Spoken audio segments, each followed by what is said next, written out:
আর দুইজন হইলেই উড়াল দিব। ওই গাঙ্গিনাপাড় নতুন বাজার টাউন হল।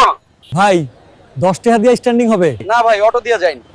বাবা আমারে আর আমার গরুটারে হেলিকপ্টার তুলে দাও, চিন্তা করো না, এখন আর লেদা দিব না, হাত দিয়ে দেখো ওই যে গোবর। চাচা যাইন, গরু ছাগল হেলিকপ্টারে নেওয়া যায় না। টাউন হল যাব? যান, সিটে যায় বসেন। বাজান, আমার গরুটার ওজন কি ওই মোটা হাতির থেকে বেশি ছিল যে আমারে নিলা না? চাচা অটো দিয়ে যান গা। ওই গাঙ্গিনাপার কেউ আছে ভাই? আমারে নামাইয়া দেন। ওই নতুন বাজার টাউন হল বেকন, একজন। ওই কপ্টার টাউন হল ভাই 5টে আছে, নিবেন আমারে? দূর মিয়া, উস্তাদ সামনে বাড়ান।